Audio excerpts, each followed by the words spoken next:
പരിശുദ്ധ ഖുർആനിൽ പ്രവാചകന്മാരുടെ ധാരാളം പ്രാർത്ഥനകളുണ്ടല്ലോ. ഉദാഹരണമായി റബ്ബി ലിമാ അൻസൽത ഇലയ്യ മിൻ ഖൈരിൻ ഫഖീർ എന്ന പ്രാർത്ഥന, അതുപോലെ ലാ ഇലാഹ ഇല്ലാ അൻത സുബ്ഹാനക ഇന്നി കുന്തു മിനൽ ളാലിമീൻ, ഇന്നി മസ്സനി ഉള്ളുറു അൻത അർഹമുർ റാഹിമീൻ എന്ന അയ്യൂബ് നബിയുടെ പ്രാർത്ഥന.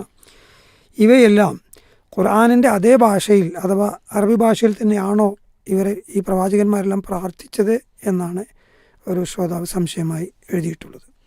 ലോകത്ത് കഴിഞ്ഞു പോയ പ്രവാചകന്മാരൊക്കെ തന്നെയും എല്ലാവർക്കും ഒരേ ഭാഷയായിരുന്നു എന്നല്ല ഇസ്ലാം പറയുന്നത്.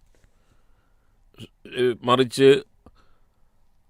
വമാ അർസൽനാ മിൻ റസൂൽ ഇല്ലാ ബിലിസാനി ഖൗമി, നാം ഒരു പ്രവാചകനെ അയക്കുകയാണ് എങ്കിൽ ആ പ്രവാചകൻ ഏതൊരു സമുദായത്തിലാണോ ജീവിക്കുന്നത് ആ സമുദായത്തിൻ്റെ ഭാഷയിലാണ് പ്രവാചകന്മാരെ അള്ളാഹു സുബ്ഹാനഹു വ തആല അയച്ചിരിക്കുന്നത്.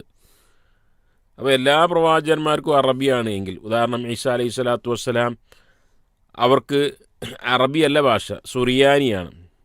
മൂസ അലൈഹി സ്വലാത്തു വസ്സലാം ഇബരിയാണ്. അങ്ങനെ ഓരോ ഭാഷക്കാരും അവർക്കൊക്കെ കൂടെ അവർക്ക് മനസ്സിലാകാത്ത ഒരു ഭാഷയിൽ വേദഗ്രന്ഥം ഇറക്കുകയോ പ്രവാചകന്മാർ സംസാരിക്കുകയോ ചെയ്തു കഴിഞ്ഞാൽ ഈ വേദഗ്രന്ഥം ഇറക്കിയതിൻ്റെയും പ്രവാചകന്മാരെ അള്ളാഹു നിയോഗിച്ചതിൻ്റെയും യുക്തി ഇല്ലാതെയായി. അതുകൊണ്ട് ഓരോ പ്രവാചകന്മാർക്കും സംസാരിച്ചിരുന്നത് അവരുടെ ഭാഷയിലാണ്, അതല്ലാതെ എല്ലാവരും കൂടെ അറബി ഭാഷയിലാണ് എന്ന് പറയാൻ സാധിക്കുകയില്ല.